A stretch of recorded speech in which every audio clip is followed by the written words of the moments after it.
ഇന്ന് നമുക്ക് നാരങ്ങയും വെച്ച് വളരെ യൂസ്ഫുൾ ആയിട്ടുള്ള ഒരു ടിപ്പുമായിട്ടാണ് ഞാൻ വന്നിട്ടുള്ളത്.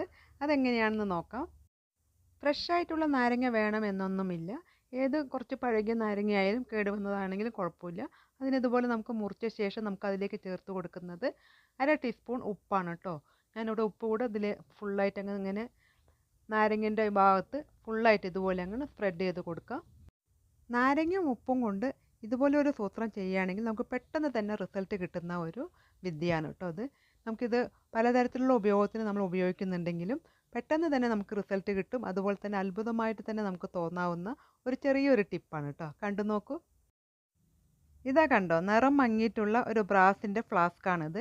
ഇതിനെ നമുക്ക് പുതുപുത്തനാക്കി മാറ്റിയെടുത്താലോ? ഒരാഴ്ച ഉപയോഗിക്കുമ്പോൾ തന്നെ നമ്മളുടെ ഫ്ലാസ്കെല്ലാം ഇതുപോലെ നിറം മങ്ങുകയും അതിൻ്റെ അകംവശം അല്പം കറുത്ത കളറ് ഉണ്ടാവുകയും ചെയ്യാറുണ്ട്. ഇത് നമ്മൾ എത്ര വെള്ളമൊഴിച്ച് കഴുകിയാലും പോവാറില്ല. പക്ഷെ നമ്മളുടെ ഈ നാരങ്ങയും ഉപ്പും കൊണ്ടുള്ള ഉപയോഗം കൊണ്ട് ഇതെങ്ങനെ ക്ലീൻ ആവുമെന്ന് നോക്കാം. 5 മിനിറ്റ് കൊണ്ട് തന്നെ നമുക്കിതിനെ ക്ലീൻ ചെയ്തെടുക്കാം. അങ്ങനെ ഇതാ നാരങ്ങയും ഉപ്പും ചേർത്തിട്ടുള്ള മിശ്രിതം നമുക്കിതിൽ നന്നായിട്ട് അങ്ങ് തേച്ച് പിടിപ്പിച്ച് കൊടുക്കാം. വെള്ളമൊന്നും ചേർക്കേണ്ട ആവശ്യമില്ല. ഈ നാരങ്ങൻ്റെ നീരും ഉപ്പും കൂടിയിട്ട് ഇതുപോലെ നല്ലപോലെ ഒന്ന് ഉരച്ച് വൃത്തിയാക്കിയെടുക്കാം. കണ്ടോ, നാരങ്ങൻ്റെ ജ്യൂസ് തട്ടുമ്പോൾ തന്നെ അത് പെട്ടെന്ന് തന്നെ കളർ ചേഞ്ച് ആവുന്നത് കണ്ടില്ലേ? അത്രയേ ഉള്ളൂ. വളരെ എളുപ്പത്തിൽ ക്ലീൻ ചെയ്തെടുക്കാവുന്ന ഒരു സൂത്രപ്പണിയാണ് കേട്ടോ ഇത്. നാരങ്ങ പിന്നെ എല്ലാവരുടെ വീട്ടിലും ഉണ്ടാവുമല്ലോ. പെട്ടെന്ന് തന്നെ നാരങ്ങ ഉപ്പും ചേർത്തിട്ട് ഇതുപോലെ ക്ലീൻ ചെയ്ത് നോക്കാം.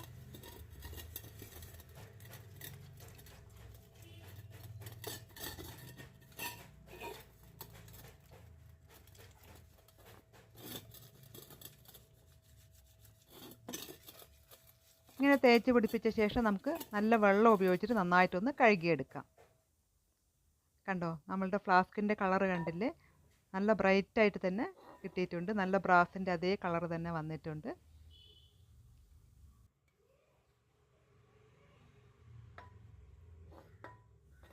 ഇനി നമുക്കിതിൻ്റെ അകം വശം കൂടെ ഇതുപോലെ തന്നെ കഴുകിയെടുക്കാം. അതിന് ഞാനിവിടെ ചേർക്കുന്നത് നാരങ്ങൻ്റെ പകുതി ഉണ്ടല്ലോ, അതിൻ്റെ ജ്യൂസ് ഫുള്ളായിട്ട് ഈ ബോട്ടിലിനകത്തേക്ക് ഇതുപോലെ അങ്ങ് പിഴിഞ്ഞ് ചേർത്ത് കൊടുക്കാം.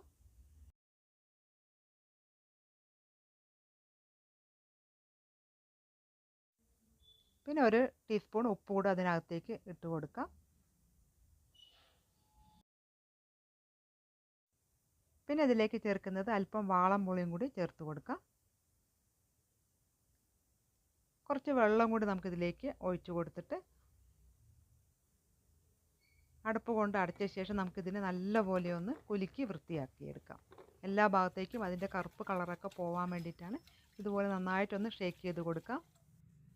5 മിനിറ്റ് റെസ്റ്റ് ചെയ്ത് വെച്ച ശേഷം നന്നായിട്ട് വെള്ളമൊക്കെ ഒഴിച്ച് വൃത്തിയായിട്ട് കഴുകിയെടുക്കാം. അങ്ങനെ ഇതാ ഞാനിവിടെ ബോട്ടിൽ നന്നായിട്ട് കഴുകിയെടുത്തിട്ടുണ്ട്. അതിൻ്റെ ഉള്ളിലെ കറുപ്പൊക്കെ ഫുള്ളായിട്ട് തന്നെ പോയിട്ടുണ്ട് കേട്ടോ. അതിൻ്റെ നിറം കണ്ടില്ലേ? ആഴ്ചയിൽ ഒരു ദിവസം ഇതുപോലെ വൃത്തിയാക്കുകയാണെങ്കിൽ ബോട്ടിൽ എന്നും പുതിയതുപോലെ തന്നെ ഉണ്ടാവും. അടുത്ത ചെറിയൊരു ടിപ്പ് കൂടെ കേട്ടോ. നമ്മൾ ബ്രെഡൊക്കെ പാതി ഉപയോഗിച്ച് കഴിയുമ്പോൾ നമ്മളത് അടച്ച് വെക്കുന്നത് ഇതുപോലെ ആയിരിക്കുമല്ലോ.